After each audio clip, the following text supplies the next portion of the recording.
this political news as much as possible in regards to the Donald Trump trials. So I call them the Trump trials. If you see the hashtag, if you're looking for my videos on those, just hashtag Trump trials and you'll see me pop up in a lot of stuff on YouTube and elsewhere. Okay, so check this out. I'm trying to play catch up because, you know, I was off the internet and not watching TV as far as the news was the past few days when my phone was down. So we're just gonna try to jump into it, see if I can cover what may have been missed. I know a lot of you are watching, may not be following specifically, and you may just be getting all your information from me. I appreciate that. Alyssa Host, shout out to you.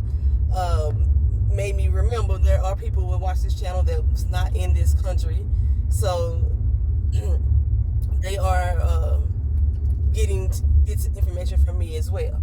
So with that in mind, one of the things that Alyssa mentioned, I had posted up the video, my thoughts on the GOP debate, and she thought that the GOP meant that was for the government of power, and she was kind of maybe slightly confused of why I was calling the Republicans that. The GOP is actually the nickname for the Republicans, if you were not from America and wasn't aware of that. Basically, it means Grand Old Party. That was a nickname that was given to them many, many moons again, and it stands for Grand Old Party. It should have been the GOBs, the good old boys. That's what this should have been. But the GOP, Grand Old Party, that's what it stands for. So it doesn't equate to government of power. It just stands for Grand Old Party. And again, it's just a nickname. It's actually easier for most people to say than to keep saying Republicans. They just say the GOP. So, with that in mind, the GOPers, Jim Jordan, I want to say he's I forgot what his position is. He's the head position as far as the Judiciary Committee for the GOPers. And 2 days ago, the day before Donald J. Trump turned himself in, he decided he was going to launch an investigation into Fani Willis. He believes that she is co-conspiring with Jack Smith. You know, Jack Smith is the Department of Justice special counsel who has indicted Donald J. Trump on the misuse of federal documents and also on events that led up to the January 6th insurrection. Okay, so because the January 6th insurrection and the Georgia case that's done by District Attorney Fani Willis has a lot of similarities in how we got to the point for the fake electors and saying the elections being stolen, and then he mounted a insurrection to try to take back the presidency, so to speak. A lot of the stuff seems to be overlapping. So Jim Jordan is making the assumption that Fani Willis has been co-conspiring with Jack Smith to take down Donald J. Trump. Jim Jordan also leads his Judiciary Committee is formed to de-weaponize de-weaponize federal agencies. So basically, using the federal agency for your own benefit to go after somebody that you don't like for political purposes. That's a brief explanation of what it means. I hope I didn't confuse the hell out of a lot of other people. Okay, so it's funny to me that his committee is against agencies using their power to legally go after other people for their own political prowess. And that's exactly what he's doing. He's using his position to go after Fani Willis because he believes that she's being politically motivated. Her campaign supposedly went up for donations and fundraisers maybe a couple days before Donald J. Trump turned himself in. Because again, she has to run for office. She's not an appointed person. She got elected into office. But yeah, Jim Jordan and them are trying to remove her from office. Now the thing is, Jim Jordan tried this already with Alvin Bragg. Y'all keep hearing his name from me. Alvin Bragg again is the attorney who is prosecuting Donald Trump in New York for his business fraud and the hush money allegations. Okay, so that's why you see Alvin Bragg name thrown out there often. Alvin Bragg already sued Jim Jordan because it is unconstitutional or unlawful for Jim Jordan, a federal agency, to insert themselves in state matters. The case in New York is a state case. The case in Georgia is a state case. The one that's in D.C. is a federal case. The one that's in Florida is a federal case. So Jim Jordan has no legal jurisdiction to try to request or demand anything from Fani Willis. But he's given her to September 7th to turn in documents to show proof that of basically all the moves that she's decided to make in regards to this case. It is unlawful for a federal agency to impede in an ongoing criminal investigation. So I can only believe that Fani Willis will also file legal suit against Jim Jordan as well, of the same that Alvin Bragg did up in New York. Now, with that in mind, Marjorie Taylor Greene, y'all may see me talk about her, just say MTG. She is on the Republican committee or political status in Georgia itself. So she said that she would try to go after Fani Willis on a state level. So what's crazy is y'all all claim, and when I say y'all, I'm talking about these loudmouth ass GOPers. Y'all all claim that it's an absurdity, or that these legal officials are retaliating against Donald J. Trump because he wants to run for president again. But you all are retaliate against Fani Willis, Jack Smith, Alvin Bragg for doing their damn jobs. That's all they doing. So because they are prosecuting somebody that y'all support, now y'all want to try to remove them from office. It's hilarious to me. The way Fani Willis has moved makes me believe that she don't give two fucking shits about Jim Jordan and his case that he's trying to file. But like I say, from a legal standpoint, I believe she should sue the same that Alvin Bragg did to get these motherfuckers out of her damn case. So we all know that all the defendants have been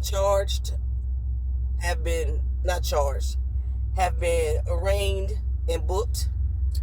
The last I checked, there were 7 of them that did not have a bail posted. I don't know why they didn't have a bail posted, because I have not looked deeply into it. I will, because I know we need some answers for that. And then this is going to be the last video I'm doing until Thursday, because I leave out of town on Friday, I think. I don't know, I might pop some more in there throughout the week. So I'm not sure why these 7 people did not have the bails posted. So they had to turn themselves in on Friday, and they still sitting in jail.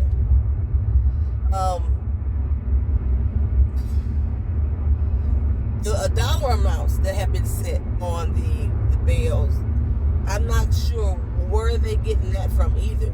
I thought that there was something standard that Fulton County uses, but Judge McAfee, and I might be pronouncing his name wrong, because I heard some other people pronounce it a different way, but I heard people pronounce Fani as Fanny too, so I'm gonna stick with McAfee for right now. I heard that he was using some standard numbers to help determine how much the bail bonds amount were supposed to be, but I don't understand it. Donald Trump, who has 13 charges against him, only have a $200,000 bond, when you have Jenna Ellis with 2 counts against her, and her bond is $100,000. You have who is it? Hill has 7 charges against him with a $10,000 bond. It doesn't make sense how they were determining what these bonds amounts would be. And for people who I believe are trying to overthrow the government, it's my words, not theirs. But when you're trying to steal an election, that's what that is to me, is overthrowing the government. When you have that type of situation, a bond of $200,000 or $10,000, any amount within those ranges is too low for me. It's too low for me. Okay, especially when the majority of these people are self-proclaimed billionaires and millionaires. Why are they bonds so low? Because in the state of Georgia, that's all you have to do is pay 10%. So that's all Donald J. Trump had to come up with was $20,000. Like I say, I know that Fulton County is stressing that they are going to treat these people like everyday criminals. They are still giving them some exceptions. When she allowed them to turn herself in 2 weeks later than when she actually indicted them, that was a special provision. But she said that. She said, I'm going to make an exception and allow them to turn themselves in instead of us going after them. But warrants have been issued. And if they didn't turn themselves in by noon on that Friday, they were going to enact those warrants. She was going to put in a system to enact those warrants. Okay. The fact that Donald J. Trump was allowed to have his admin team fill out his paperwork for him with his measurements, with his weights, it looked like they submitted the photo. I ain't even sure if that's really him. But the fact that they allowed him to submit, they allowed his administrative team to fill out these paperwork for him before he even got to jail. That's a special privilege, because that shit usually happens right when you're getting booked. Okay, like I said, I remember when I got locked up, everything was done there, fingerprinting, booking, and I wasn't in my street clothes. But like I said, some states do stuff differently.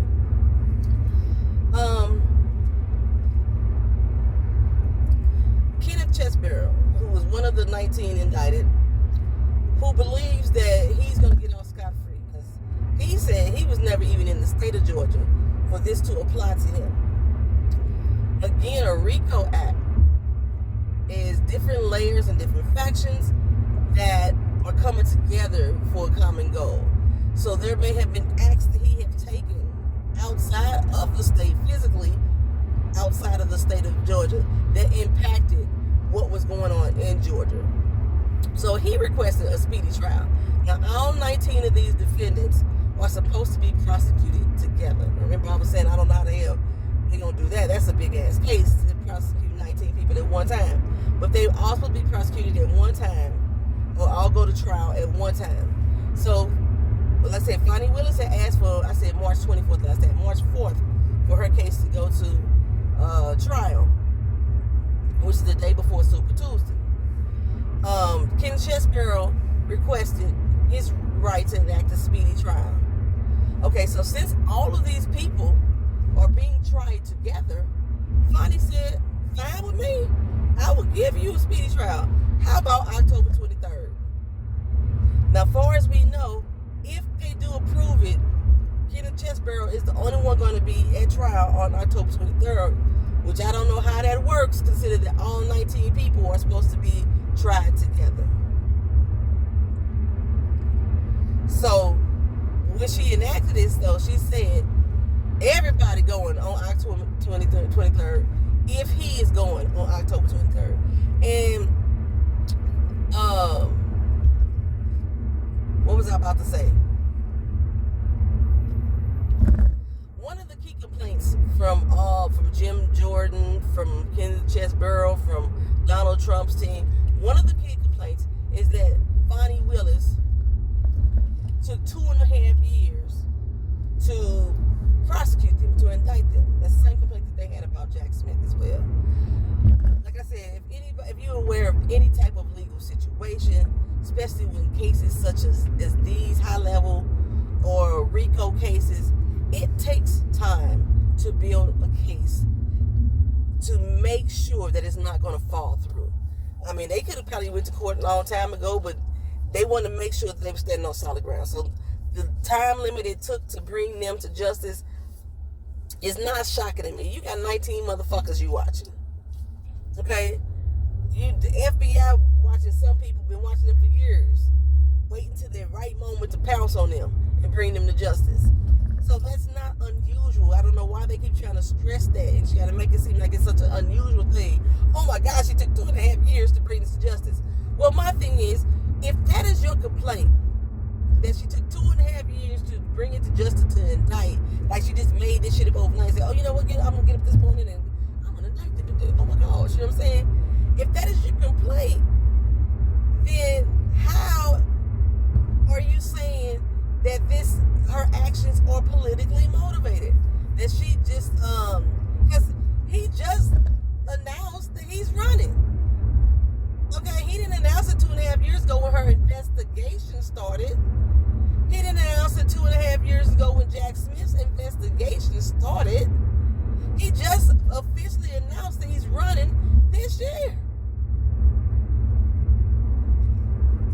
We've been hearing about the proposed indictment charges for a minute now. We all knew that it was supposedly going to come down in the month of August. Well, it came down in the month of August. How coinky-dinky is that? And she told you. That's what she planned on doing it. So, like I said, if it is approved by the judge that Kenneth Chesborough, or Cheeseborough, whatever, I call it cheese because it sounds like a cheesy dude. Kenneth Chesborough goes to trial on October 23rd for his speedy trial date that he requested. He said he's ready. So if his lawyers could be ready, I don't know why the other 19 lawyers can't be ready too. But he said he's ready. Fani said she's ready too. We ready to go. We ready to go right now. We don't need to wait. But we gonna see. I think a couple other people tried to get their cases removed to federal court, and they were denied by the judge. It's going to stay on the state level. It's the state level cases that are really bugging the shit out of Donald J. Trump. Because, at least in Georgia, he cannot be pardoned by the president of the United States. He can't pardon himself if he decided to win, if he decides to still run, and then they surprisingly win. He can't pardon himself. The Georgia governor can't pardon him. Georgia is one of 6 states that has their own parole and pardon board. I forgot the name of it or what it's called. But one of 6 states that has this, which basically means, at least Georgia law, in order for him to be considered for a pardon, he has to have served at least 5 years of whatever his terms are. Okay? And from that 5-year mark, there has to be another 5 years gone through where he has no criminal infractions. None. Zero. Zilch. He has to have a clean slate. No criminal infractions after that 5 years. So basically, there is a 10-year window before he can even apply for a pardon. And then it has to go through that board. So Governor Kemp can't pardon him. Vivek, remember he was in the doggone GOP debate talking about he was going to pardon Trump on the first day, has no authority to pardon him. And you're trying to figure out why. The way that the law is written, presidential pardons can only happen on federal cases. And this is why all of these people, including Trump, is trying to move their case to a federal level.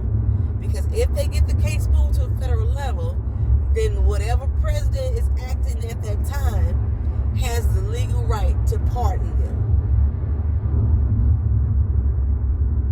And they wouldn't have to go off of that 10-year window that the state of Georgia has. But because because this is a state-level crime, the president of these here United States has no legal jurisdiction to pardon anybody from that state that's on a state-level charge, which Fani Willis' case is. Jack Smith's case, like I said, is very similar to Fani Willis' case, but Jack Smith's case is a federal case. Okay? That's the difference. And this is why Jim Jordan is trying to tie both of these cases together. If he can prove that Fani Willis conspired with Jack Smith, I'm not sure what legal allegations will be placed upon her. Other, I guess, conspiracy? But he's not a sitting president. Conspiracy to what? Do what? It's not a conspiracy to overthrow the president because he ain't the fucking president. He's a former. I don't even call him president no more. He just Donald J. Trump. Matter of fact, he dumb Donald. Commander Zero is what I normally would call him. So, the only thing that I can see, with my limited legal knowledge, is that if he's able to prove that she has been conspiring with Jack Smith, her case can be moved to federal case and be combined with the Jack Smith case, or at least over to the federal level. That's what my thought process is. I could be wrong. However, I realize though a lot of stuff that I've been telling y'all, when I told y'all about the SIPA case with Eileen Cannon and all that stuff, I realized that a lot of these news media outlets are just now reporting on things that I told y'all about months ago. In the documents case, we're finding that a lot of things is going awry with Judge Eileen Cannon, which we thought they would. Because this is a classified documents case, I told y'all that they have to go under SIPA. SIPA is the Classified Information Protection Act. They have to follow those laws in order to present documents in this case. Eileen Cannon has been, Judge Jack Smith has been submitting to her information, documents, applications under seal. And Eileen Cannon has been coming out publicly and talking about the information and the court dates and things of that nature, stuff that was supposed to be protected by the SIPA Act, by SIPA. She had to be warned in a not so direct way for her to realize, oh, big dummy, you making a fucking mistake. You are violating laws. Once she realized that she was violating laws, then she tried to go back and make it seem like it was a oops on the administrative part of why this happened, or say, oh, we can't do this, y'all, because this has to be under SIPA. She's also trying to allow Nauda and De Oliveira SIPA guidelines. Their particular charges do not require any classified documentation to be viewed. So they don't need SIPA protection. They don't need to be under the SIPA guidelines. They could just be charged as regular ass criminals. And I hope she's a nitwit. I don't understand how some of these people, oh, she got appointed, that's right. I don't understand how these people get in fucking office and in charge. It's like, I guess, this is what I tell y'all, people with degrees don't necessarily mean that they're smart. Just because you went to school and got a goddamn degree don't mean that you absorb the information and know how to properly apply it. And this is why she shouldn't be fucking judging shit. And they could use this information. I don't know if Jack Smith will, but he could use this information to get her removed as the judge. And she continuously violate the SIPA regulations and how she's handling this case as a judge. I'm at work, y'all. I'm gonna see if there's anything else. Is anything else y'all wanted me to discuss that I may not have caught up with? Y'all let me know. Like, comment, share, subscribe. Peace.